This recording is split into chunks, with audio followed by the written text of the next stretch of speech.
حضرت انس رضی اللہ عنہ بیان کرتے ہیں، رسول اللہ صلی اللہ علیہ وآلہ وسلم نے فرمایا، کیا کوئی ایسا شخص ہے جو پانی پر چلتا ہو لیکن اس کے پاؤں گیلے نہ ہوتے ہوں؟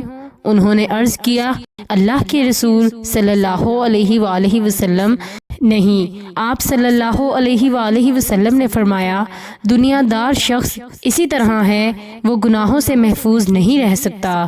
ان دونوں احادیث کو امام بہقی نے شعب الایمان میں روایت کیا ہے۔ مشکوٰۃ المصابیح حدیث نمبر 5205۔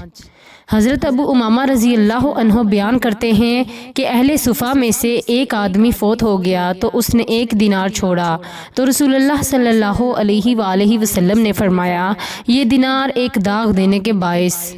راوی بیان کرتے ہیں، پھر دوسرا آدمی فوت ہوا تو اس نے 2 دینار چھوڑے، تو رسول اللہ صلی اللہ علیہ وآلہ وسلم نے فرمایا، یہ 2 دینار 2 داغ دینے کا باعث ہیں۔ مشکوٰۃ المصابیح حدیث نمبر 5202۔ یزید بن ہارون نے کہا، ابو مالک نے ہمیں اپنے والد سے خبر دی کہ انہوں نے نبی صلی اللہ علیہ وآلہ وسلم سے سنا۔ اس وقت ان کے پاس ایک شخص نے حاضر ہو کر عرض کی، اللہ کے رسول صلی اللہ علیہ وآلہ وسلم، جب میں اپنے رب سے مانگوں تو کیا کہا کروں؟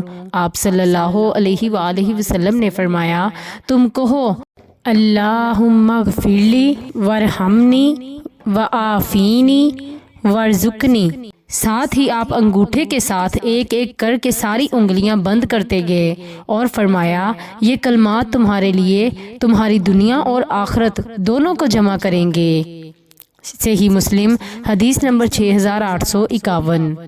حضرت عقبہ بن عامر رضی اللہ عنہ نبی صلی اللہ علیہ وآلہ وسلم سے روایت کرتے ہیں، آپ صلی اللہ علیہ وآلہ وسلم نے فرمایا، جب تم اللہ عز و جل کو دیکھو کہ وہ اپنے بندے کو اپنی معصیت کے باوجود دنیا دے رہا ہے، جس معصیت کو وہ پسند نہیں کرتا، تو وہ کوئی تدبیر ہے۔ پھر رسول اللہ صلی اللہ علیہ وآلہ وسلم نے یہ آیت تلاوت فرمائی، جب انہوں نے اس چیز کو بھلا دیا جس کے ذریعے انہیں سمجھایا گیا تھا، تو ہم نے ان پر ہر چیز کے دروازے کھول دیے، حتیٰ کہ جب وہ عطا کردہ چیزوں پر خوش ہو گئے تو ہم نے انہیں اچانک پکڑ لیا، تب وہ متحیر اور نا امید ہو گئے۔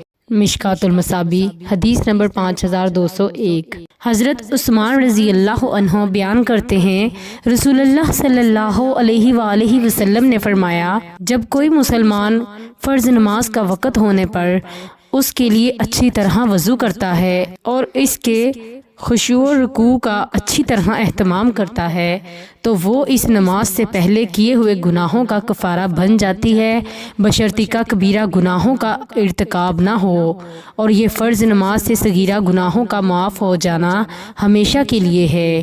مشکوٰۃ المصابیح حدیث نمبر 286۔